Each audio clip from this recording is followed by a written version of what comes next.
Comment avoir creusé une dette aussi profonde? Pardon? Pristia, la dette n'existe pas. Comment osez-vous dire le contraire? L'insécurité n'a rien à voir avec l'insécurité, même si je me fais agresser quelques jours plus tard par des chances pour la France.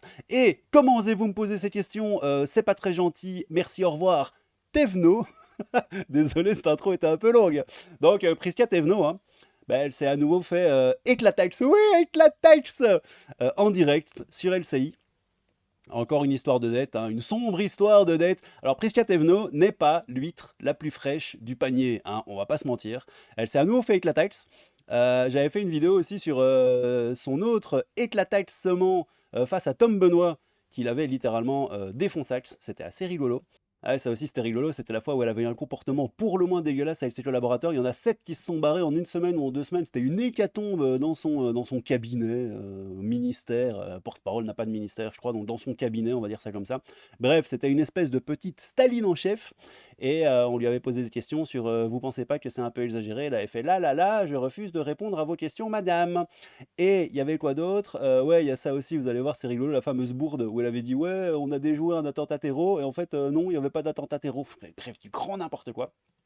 Et puis, j'ai déjà fait la vanne dans la vidéo précédente sur Bruno Le Maire, mais Prisca, la dette n'existe pas, la dette n'existe pas. 2000 milliards de dettes, 827 milliards 322 millions 514 519 522 000.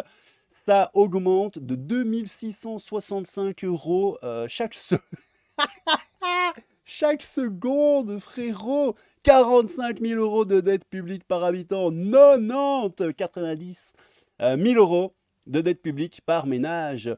Et ça, c'est beau. Bon, allez, on va regarder un petit peu cette éclataxe subie par Prisca Thévenot. Vous allez m'en dire des nouvelles, les petits loulous. Juste une Alors, je mets un peu plus fort, voilà. question. Moi, je m'intéresse beaucoup aux médecins, mais aussi surtout à l'ordonnance. Dans le projet de budget, Regarde cette tête. Ah, tu la vois pas à cause de la mienne, quoi. Elle a toujours ce petit... Dès qu'elle sent qu'elle va avoir une question un petit peu tendax, elle fait la même tête. C'est toujours... Elle te regarde comme ça avec son petit sourire crispé. C'est très rigolo, regarde. je m'intéresse beaucoup aux médecins, mais aussi surtout à l'ordonnance.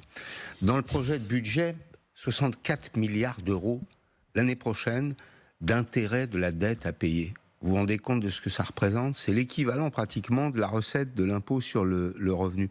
Il est temps d'y mettre un terme, non? C'est ouf, pas vrai? 64 milliards d'intérêts de la dette. Écoutez, allons-y, quoi, moi j'ai envie de dire. Je crois que vous avez aussi la réponse à votre question. Comment avoir creusé une dette J'arrête. aussi profonde? Pardon? Pardon? Non mais je suis désolée, on va se remettre peut-être, on est en 2024, on va pas aller très très loin, on va revenir quelques mois, quelques années en arrière. On a vécu des moments où il a fallu faire des choix. Comme tous les difficiles, Européens, hein. Comme tous les Je Européens. vous arrête là tout de suite parce que je connais Non mais votre argument. moi je vais continuer Comme par tous contre. les Je vais Européens. me permettre de continuer par On a contre. doublé le déficit par rapport à nos voisins qui ont vécu Et on a- la même guerre. Oui, et je vais continuer ma phrase, et je vais tout à fait continuer ma phrase. Et on a beaucoup plus protégé, et on a beaucoup mieux protégé, et notre économie est bien plus mieux partie qu'ailleurs. Donc, Notre c'est- économie est bien plus mieux partie qu'ailleurs, monsieur. Alors, je vous prierai, s'il vous plaît, d'arrêter vos insinuations macabres et grotesques. Je suis désolé, je suis vraiment désolé. Il faut aussi le regarder.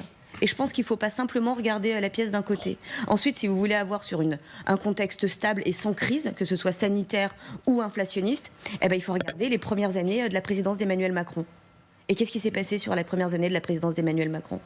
Hein? Qu'est-ce qui s'est passé, monsieur? Voyons voir, il s'est passé quoi? Alors, les premières années de... Alors, Nicolas Sarkozy, ok, c'est ici. François Hollande, c'est là. Ah, voilà, Macron, il a commencé là. Il s'est passé quoi sur les premières années? Alors, il y a toute petite descente, puis ça monte. Puis il y a une toute petite descente, puis ça monte, puis une toute petite... Puis ça monte, puis une toute petite... Puis ça explose le plafond. Donc, écoutez, voyons ce que Prisca Thévenot a à dire sur... il s'est passé quoi depuis Emmanuel Macron, hein? Je vous le demande, monsieur. Et qu'est-ce qui s'est passé sur les premières années de la présidence d'Emmanuel Macron? Ça a été réduit. Ça a été réduit. Donc c'est que c'est stable. possible. C'est exact. factuellement exact. Voilà, donc je pense que là encore, C'est juste, oui. il faut se faire confiance, y aller, assumer qu'en temps de crise, eh bien oui, nous sommes une nation où nous pouvons être fiers de pouvoir protéger les uns et les autres, et en période où ça va mieux, eh bien de redresser les comptes publics. Et nous, Mais vous avez protégé Walou. Oui, oui, peut-être. et en période où ça va mieux, eh bien de redresser les comptes publics. Et nous le savions que ce budget allait être un budget de redressement des comptes publics. On ne le découvre pas et on ne laisse pas une copie inconnue et pas su. On le disait déjà dès le mois de janvier. Gabriel Attal, en arrivant à Matignon, on a parlé quand même d'une enveloppe de 10 milliards d'euros d'économie. On l'a fait. Et on savait que ça allait continuer. Et qu'on sait que ça va continuer l'année prochaine. 10 milliards d'euros d'économie sur 2827 milliards 322 millions. Enfin bref, écoutez, moi j'ai envie de vous dire pourquoi pas. Alors, cette petite PLS aussi de Tom Benoît. Regardez si vous voulez, j'avais fait une vidéo dessus. Allez la voir si vous voulez, c'était très rigolo. Ou dans l'autre sens, je sais plus, au-dessus de ma tête. Il y a la petite notification. Vous pouvez cliquer dessus pour aller voir la vidéo. Vous allez voir, c'est rigolo. Regardez. Tom Benoît, c'est ma muse. J'adore ce mec. La dette, évidemment, qui est un sujet dramatique. Nous avons plus de 3 000 milliards de dettes en France. Qui achète cette dette? Qui sont les acheteurs des titres obligataires? De quelle dette parlons-nous? Non, mais la dette publique, la dette qui est émise par l'État. Qui l'achète? Qui sont les prêteurs? Des fonds étrangers? Prisca Thévenot, vous êtes porte-parole du gouvernement. Nous émettons 284 milliards de titres obligataires cette année. Oui. L'agence France Trésor va devoir trouver des preneurs pour cette dette. Oui. Qui sont-ils? Des fonds chinois, américains? La Banque centrale?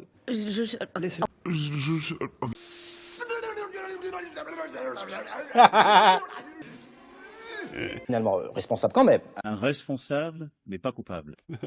Bon, ça c'est le roi du Nord que j'adore sur Twitter qui a fait ce petit montage. Mais allez voir la vidéo si vous voulez. Elle s'embrouille les pinceaux. C'est une catastrophe. C'est à mourir de rire. Bon, tant qu'on est sur Prisca Thévenot, il y avait cette petite capsule qui est rigolote aussi quand elle limite harcelait ses collaborateurs. Écoutez ça. Je travaille pour Mediapart. En l'espace de quelques jours, vous avez perdu la quasi-totalité de votre cabinet, soit 7 collaborateurs, qui pointent tous à un comportement problématique de votre part, évoquant notamment des insultes, putes, cons, débilos et autres, et de la souffrance au travail, la lutte contre le harcèlement étant un des piliers de la politique actuelle du gouvernement dont vous êtes la porte-parole. Comment justifiez-vous de tels comportements ? Comme je l'ai dit à plusieurs reprises, je n'ai aucun commentaire à faire. Malgré le fait que Matignon ait été mis je viens au de vous courant répondre. Par des signalements écrits, j'ai une relance par des signalements écrits, est-ce que vous avez été convoqué par le Premier ministre pour discuter de ça? Je viens de vous répondre. FTG, c'est ce que je viens de te répondre. Ma petite chouchoute, ne m'embête pas s'il te plaît. C'est pas Merci. assez important pour justifier Je viens vos de vous comportements. répondre. Merci madame. Poil de dessous de bras. Féminisme. Et là, c'était la fameuse fois où elle a fait une gigabourde, attentat terreau, et en fait non. Nous avons pu mettre un arrêt à une tentative de passage à l'acte. Ce passage à l'acte a été évité le week-end dernier. Évidemment, les médias se sont emballés, parce que t'as la porte-parole du gouvernement qui dit « Ouais, on a évité un attentat, machin, et il se passe quoi après, regarde ?» Le parquet national antiterroriste ne semble pas au courant. Je n'ai pas dit que c'était une tentative d'attaque terroriste. Je vous ai juste parlé de passage à l'acte qui a été déjoué. Je n'ai pas très bien compris pourquoi le mettre en lien avec le week-end Pascal, la menace Vigipirate. Il y en a eu un précisément ce week-end. C'est du terrorisme ou c'est pas du terrorisme? Je ne qualifie pas, c'est pas le gouvernement qui qualifie... Très bien. Regarde-moi ça, regarde-moi sa tête, c'est ce que je te disais tout à l'heure, regarde. Qui qualifie... Très bien. Elle est géniale, j'adore cette femme. Très bien. I-A-U-A-U-I-A et le petit sourire, histoire de détendre l'atmosphère et de faire croire à tout le monde que je ne suis pas une cruchette. Bon, allez, on va s'arrêter là. Qu'est-ce que vous en avez pensé de cette petite PLS quand même intersidérale? On va pas se mentir. Bah vous savez quoi? C'est la fin de la vidéo, c'est ma vidéo et je fais ce que je veux. On va la réécouter. Enfin, on va réécouter la première minute. C'était quand même drôle. Juste une question, moi je m'intéresse beaucoup aux médecins, mais aussi surtout à l'ordonnance. Dans le projet de budget, 64 milliards d'euros l'année prochaine d'intérêt de la dette à payer. Vous vous rendez compte de ce que ça représente? C'est l'équivalent pratiquement de la recette de l'impôt sur le revenu. Il est temps d'y mettre un terme, non? Je crois que vous avez aussi la réponse à votre question. Mais comment avoir fait une Comment dette, comment avoir creusé une dette aussi profonde? Pardon? Non mais je suis désolée, on va se remettre peut-être, on est en 2024, on va pas aller très très loin, on va revenir quelques mois, quelques années en arrière. On a vécu des moments où il a fallu faire des choix. Comme tous les difficiles, Européens. Hein. Comme tous les Je Européens. vous arrête là tout de suite parce que je connais Non mais le Parlement. moi je vais continuer Comme par tous contre. les Je vais Européens. me permettre de continuer par On a contre. doublé le déficit par rapport à nos voisins qui ont vécu Et on a- la même guerre. Voilà, mais on vous a mieux protégé parce que nous, on est gentils et que les autres, ils sont moins gentils que nous et donc ils sont plus méchants et nous, on est le parangon de l'amour, les amis. On vous aime tous. Payez vos taxes et tout se passera très bien, les petits loulous. Bon, vous en avez pensé quoi? C'était du grand n'importe quoi, on va pas se mentir. Je vous fais des petits bisous avec la tête de Prisca Thévenot. Quoi? Pardon? Pardon? Comment vous avez pu creuser la dette? Pardon? C'est incroyable que vous osiez me poser cette question. J'adore cette femme. Bon allez, prenez soin de vous, c'était Crabe Fantôme, un peu de Crabe Boulot Fantôme. Je vous aime tous, sauf un. Mais je ne dirai pas qui c'est. Oui, je ne dirai pas qui c'est. Prenez soin de vous. Et faites-moi rien du tout. J'allais dire, faites-moi des bisous. Non, faites pas des bisous. Non, je veux pas des bisous. Prenez soin de vous. Je vous fais des bisous. Je vous aime tous, sauf un. Blablabla, blablabla. Crabe Fantôme, un peu de Crabe Boulot Fantôme. À bientôt, les petits loulous, pour une prochaine petite vidéo de Derrière les fagots. Oui. Oui, peut-être. Tchou. Poil de dessous de bras. Pardon? Féminisme. Pardon?